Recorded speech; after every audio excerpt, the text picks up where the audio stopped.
देख रहे हैं द इम्प्रेसिव टाइम्स और मैं हूं आपके साथ अंकिता मिश्रा। 23 जुलाई को निर्मला सीतारमण के पिटारे से आम जनता के लिए क्या कुछ निकलने वाला है, यूथ के लिए क्या कुछ निकलने वाला है, ये सवाल सभी के मन में है।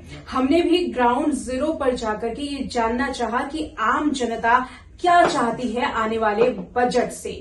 क्या कुछ कहा है आम जनता ने, चलिए सुनाते हैं इस रिपोर्ट में। मेरा नाम मधु सेतिया है एंड मैं ये कहना चाहूँगी जो हमारे ये फ्लाईओवर्स वगैरह बनते हैं उस पर टोल किस लिए लगता है, और इतने इतने सालों तक हम टोल पे करते रहते हैं।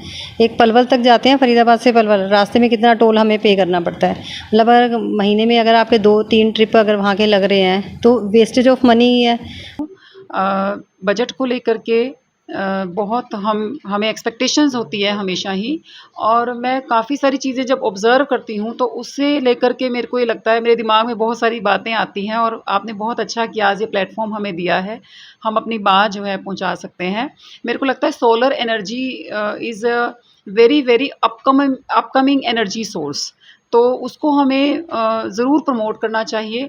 मैंने जब अपना घर लिया तो मैंने बहुत कोशिश की कि मैं सोलर उसमें सिस्टम लगवाऊं, लेकिन हम कर ही नहीं पाए क्योंकि हमें जो है उस तरह की फैसिलिटीज़ ही अवेलेबल नहीं हो पाई। मैंने बहुत कोशिश की कि सोलर एनर्जी हमारे देश में इतनी ज़्यादा है लेकिन हम उसको यूज़ नहीं कर पाते जिस तरह से हमें करना चाहिए। तो उसके लिए ज़रूर कुछ गवर्नमेंट को बजट में प्रोविज़न रखना चाहिए ताकि आम आदमी तक सोलर सिस्टम्स अवेलेबल हो सके।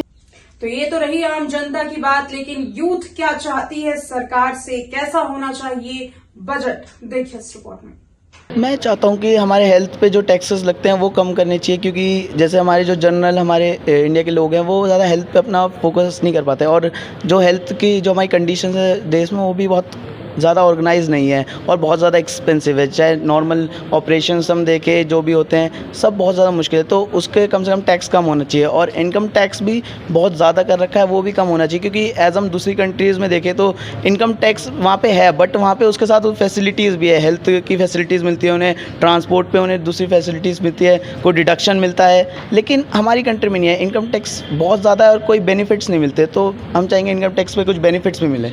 आपको क्या कहना है बजट को लेकर के? मेरा नाम तनिष्ठा है और मैं BTTM कर रही हूँ अभी। मेरा बजट को लेके ये है कि अगर हम लोग ऐसे टूरिज़्म के स्टूडेंट हो तो उसके रिलेटेड कुछ पॉलिसीज़ वगैरह निकलनी चाहिए।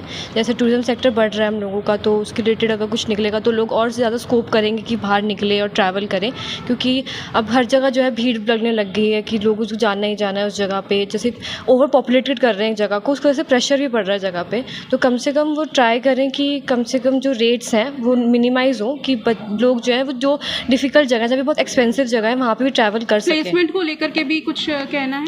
प्लेसमेंट मतलब कि हमारे सेक्टर में प्लेसमेंट्स होती हैं और वेरिएशंस आएंगी तो उस वजह से प्लेसमेंट जो बढ़ सकती है। जैसे अभी न्यू निकला है कि 4 साल की डिग्री के बाद ही हम लोग एयरपोर्ट सेक्टर्स में काम कर सकते हैं, तो उसके रिलेटेड भी कुछ इशू देखना चाहिए। तो ये थी बजट सेशन को लेकर के हमारी खास रिपोर्ट, जहां पर आपने जाना कि आम जनता और यूथ बजट को लेकर क्या सोचती है। ये तो हमारी पहली रिपोर्ट थी। इसके बाद आने वाली रिपोर्ट में आपको दिखाएंगे कि शिक्षक क्या चाहते हैं बजट को लेकर के। बने रहिए हमारे साथ, वीडियो को लाइक कीजिए, शेयर कीजिए, चैनल पर नए हैं तो सब्सक्राइब करना ना भूलें।